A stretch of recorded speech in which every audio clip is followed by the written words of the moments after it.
చేసినప్పుడు ఆ బాలాజీ నగరు ఆ జవహర్ నగర్కి సంపూర్ణంగా అండగా ఉన్నటువంటి పార్టీ భారతీయ జనతా పార్టీ. 1994లో ఆ గుడిసెలు కూల్చేయాలని చెప్పి ఆనాటి రెవెన్యూ మంత్రి, కాంగ్రెస్ ప్రభుత్వంలో ఉన్నటువంటి రెవెన్యూ మంత్రి కమతం రామరెడ్డి గారు మిషన్లు పంపిస్తే కూలగొట్టాలని ఆదేశాలు ఇస్తే ప్రజలు తిరుగుబాటు చేశారు. టైగర్ నరేంద్ర గారి నాయకత్వంలో భారతీయ జనతా పార్టీ నాయకత్వంలో అల్టిమేటం ఇస్తే ఆనాడు అవి ఆగినాయి. ఆనాడు ఆగినటువంటి ఇల్లు ఇలా మళ్ళీ రేవంత్ రెడ్డి వచ్చిన తర్వాత ఇక్కడ బాలాజీ నగర్లో బ్రోకర్లు ఎక్కువైపోయినారు, రెవెన్యూ అధికారులు ఆగడాలు ఎక్కువైపోయినాయి. అసలు ఆగడాలకు అద్దె లేకుండా పోయింది. అక్కడ ఉన్న ప్రజానీకానికి రోడ్డు సౌకర్యం కల్పించి, వాళ్ళకు మంచినీళ్ళ సౌకర్యం కల్పించి, వాళ్ళకు లైటింగ్ సౌకర్యం కల్పించి, వాళ్ళకైనా ఉపాధి కల్పించి, వాళ్ళకు అంటగా ఉంటుంది అనుకున్నటువంటి ప్రభుత్వం ఇవాళ ఎప్పుడు డోజర్లు వస్తాయో, ఎప్పుడు పోలీసులు వస్తారో, ఎప్పుడు కూలగొడతారో తెలియని పరిస్థితి వచ్చింది. అరుంధతి నగర్ అని ఈ బాలాజీ నగర్లో ఒక ప్రాంతం అరుంధతి నగర్ 1998లో 1998లో కుటుంబ నియంత్రణ ఆపరేషన్ చేసుకున్న వాళ్ళకి ఇచ్చిండు 60 గజాలు చొప్పున 80 గజాలు చొప్పున 1705 మందికి ఇచ్చిండు. ఒకటి కాదు రెండు కాదు 1705 మందికి ఇచ్చింది. ఆ అరుంధతి నగర్లో ఉన్నటువంటి భూములలో వాళ్ళకి ఇచ్చిన భూములలో 99% అప్పుడే కట్టుకున్నారు. ఇంకా ఎక్కడైనా అక్కడో ఇక్కడో వాళ్ళకు వెసులుబాటు లేకనో డబ్బులు లేకనో లేదా ఇంకొక ప్రాంతంలో వాళ్ళు కిరాయికుండో కట్టుకోకపోయి ఇప్పుడు కట్టుకున్న వాళ్ళు కూడా ఉంటున్నారు. ఇవాళ దాన్ని ఆసరా చేసుకొని మళ్ళీ ఆ కట్టుకుంటున్నటువంటి ఇళ్లను కూలగొట్టుడు, పాత ఇళ్లను కూడా కూలగొట్టుడు, రెవెన్యూ అధికారులకు డబ్బులు ఇస్తే తప్ప ఇవాళ నీ ఇల్లు ఉండదనేటువంటి పరిస్థితి తీసుకొచ్చింది. అసలు రేవంత్ రెడ్డి గారికి పరిపాలన పట్టు ఉన్నట్టా లేనట్టా, మంత్రులు పని చేస్తున్నట్టా లేనట్టా, అసలు మంత్రుల ఆదేశాల మేరకి అధికారులు పనిచేస్తున్నారా, అధికారులే యథేచ్ఛగా బ్రోకర్ లేక మారిపోయి అధికారులే యథేచ్ఛగా డబ్బులకు ఆశపడి పేదల జీవితాలతో చెలగాట మారుతున్నారా, ఇవాళ అర్థం కాని పరిస్థితులు. ఆ ప్రజలందరూ నిన్నగాక మొన్న నారికి వచ్చింది, ఏడ్చుకుంటూ వచ్చి అయ్యా ఇది అరుంధతి నగర్, మా దగ్గర ఇన్ని కాగితాలు ఉన్నాయి. మధ్యలో కేసీఆర్ వచ్చినప్పుడు కూడా కొంతమంది జీవో నంబర్ 58, 59 కింద మేము కొంత చేసుకున్నాం, మాయంబడి పడ్డారు, మా ఉసురు తీసుకుంటారని చెప్పి వాళ్ళు వచ్చి ఏడిస్తే నేను పోయినా. నిన్న అరుంధతి నగర్ బాలనగర్ పోతే ఎన్నెన్ని వింతలు, ఎట్లా బ్రోకర్ల వ్యవస్థ ఉంది.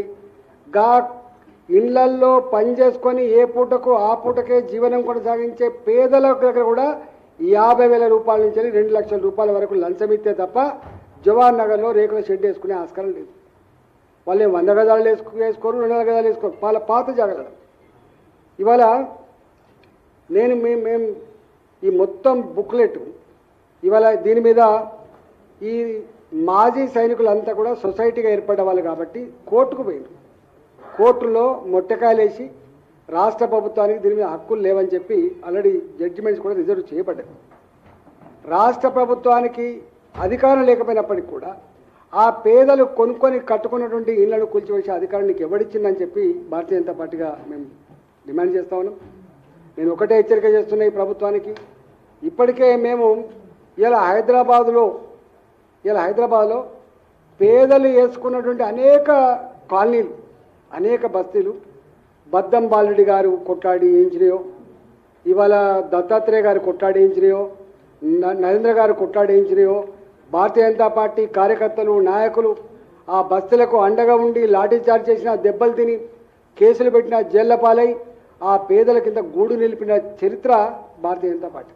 అందుకని హైదరాబాద్ అక్కడక్కడ చూస్తే దత్తాత్రేయ నగర్ అని ఉంటుంది, వాజ్పేయి నగర్ అని ఉంటుంది, టైగర్ నరేంద్ర నగర్ అని ఉంటుంది, వినాయక నగర్ అని ఉంటుంది.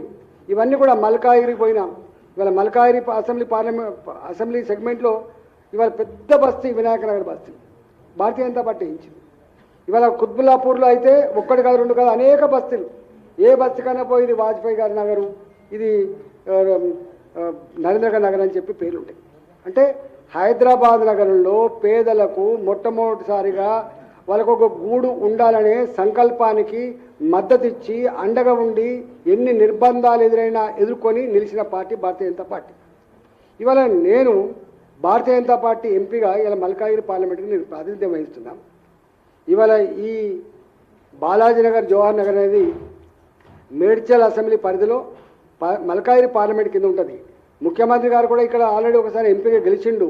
బాలాజీనగర్ బాధలేందో గాదలేందో మరి సంపూర్ణంగా తెలుసు. మరి తెలిసి కూడా 60 గజాల 40 గజాల కట్టుకున్నటువంటి పేద ఇల్లు కూల్చే ప్రయత్నం చేస్తున్నారు. ఇవాళ పెద్దవాళ్ళ జోలికి వీళ్ళు పోయే ప్రసక్తి లేదు. ఎకరం ఆక్రమించుకున్నాడు ఎవరైనా ఉండి ఎకరం కొనుక్కొని కట్టుకున్నాడు వాళ్ళ జోలికి పోయే ప్రసక్తి లేదు. కానీ చిన్నవాళ్ళ జోలికి పోయే ప్రయత్నం చేస్తున్నారు.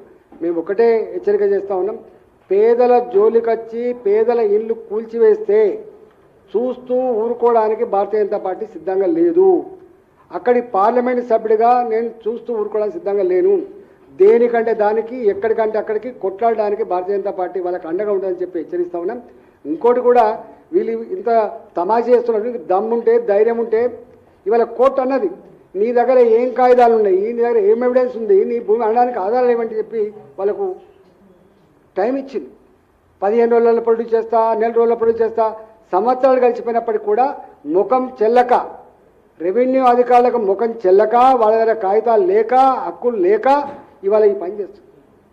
అంటే ఇవాళ తాత జాగీర్ లాగా ఇదే ప్రభుత్వం హుడా కప్పచెప్పింది కొంత భూమి. ఇప్పటికే 2350 ఎకరాల పైన హుడా కప్పచెప్పింది.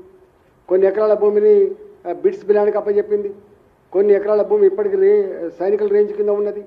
అనేక వందల ఎకరాల భూములు ఇవాళ బాలాజీనగర్ ఈ జవహర్ నగర్లో కంపువాసన మొత్తం హైదరాబాద్ సంబంధించిన డంప్ యార్డ్ అంతా కూడా అక్కడనే ఉంది. ఇవాళ ఒక్క మాట చెప్పాలంటే జవహర్ నగర్లో ఉండడం అంటే నరకం.